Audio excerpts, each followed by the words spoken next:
Well, speaking of being curious, there are so many issues going on out there today in this Yeah. space.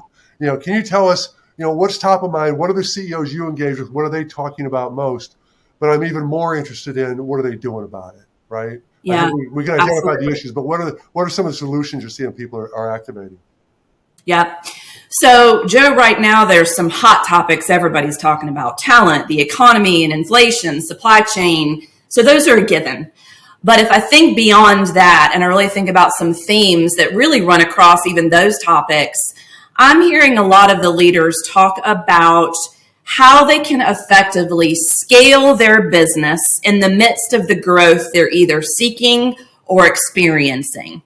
And, that's showing up in a variety of ways in the conversations that I'm having. In some cases, they're thinking about their structure. They're thinking about their roles. They're thinking about how to take their organization to the next level and what they're ready for, or where to invest next, whether that's bringing in additional, management and leadership, whether that's bringing in specific areas of expertise. I had a member recently really talking through whether they thought they were ready for a CFO.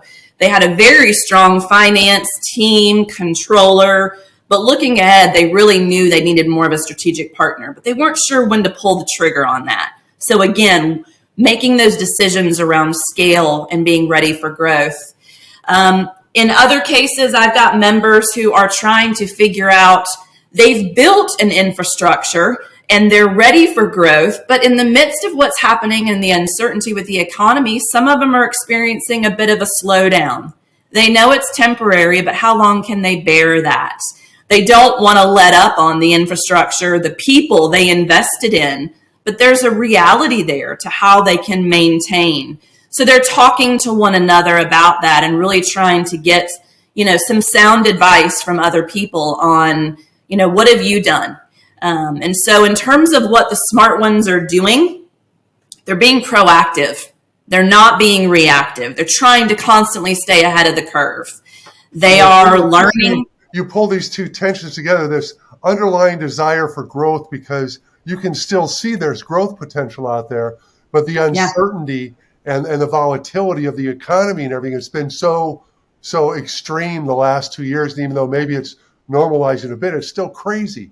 It creates this intellectual tension.